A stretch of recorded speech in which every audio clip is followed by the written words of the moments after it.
එක්තරා කැලෑවක චූටි සහ ටිකී කියලා පුංචි වවුල් බබාලා දෙන්නෙක් හිටියා. මේ දෙන්න අනිත් වවුල් යාළුවන්ට වඩා ගොඩක් වෙනස් විදිහටයි හිතුවේ. චූටි සහ ටිකී කන පළතුරු වල ඇට ඈත තියෙන පාළු ඉඩමකට ගිහින් දාන්න මේ දෙන්න පුරුදු වෙලා හිටියා.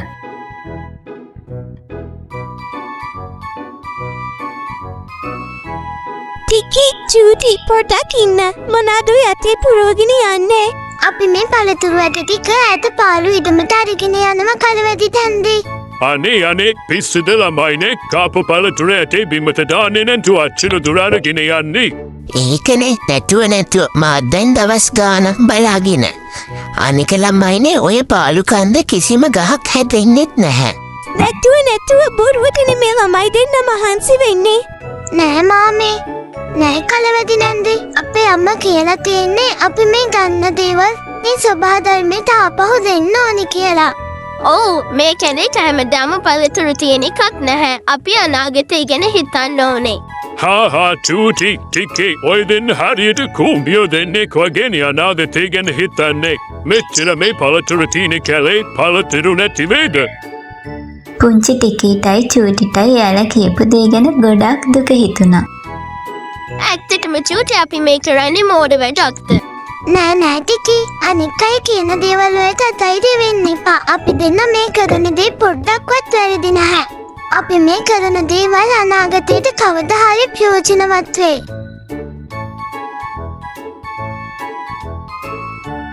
චූටි සහ ටිකී සුපුරුදු විදිහටම පළතුරු ඇට අරගෙන ගිහින් ඈත පාළු කන්දට දැම්මා.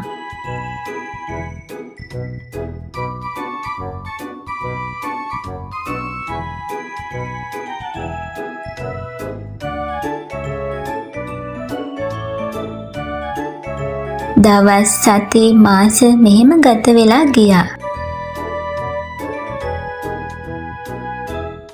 ඒත් එකපාරටම කැලෑවට ලොකු නරක කාලයක් ආවා.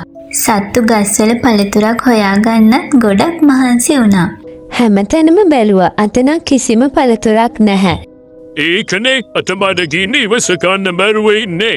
අනේද කියන්නේ මගේ ඇඟට පණක් නෑ වගේ. අනේ අපිට කවුරු හරි කෑම ටිකක් ගෙනත් දෙනවනම්. ඔයගොල්ලෝ තවත් මෙහෙම බඩගින්න ඉන්න ඕනේ නැහැ.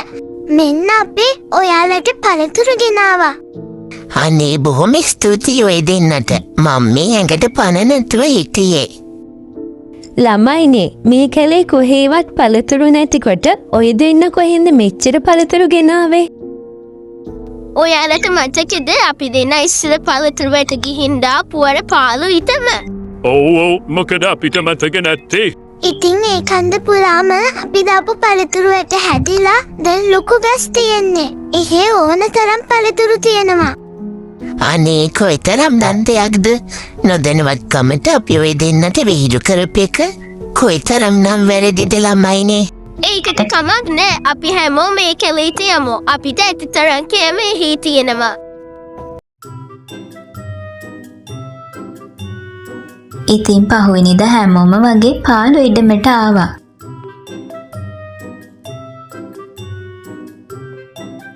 අනේ මේ අර කිසිම ගහක් තිබුණ නැති පාළු ඉඩම නේද? මට නම් හිතාගන්න බෑ ඔය දෙන්න ගැන. එදා ඉඳන් කැලේ සතුන් තේරුම් ගත්තා චූටි සහ ටිකී වගේම කෑමට ගන්න පළතුරු වැට විසි කරන්නේ නැතුව මේ වගේම තැන් තැන් වල හිටවන්න ඕනේ කියලා.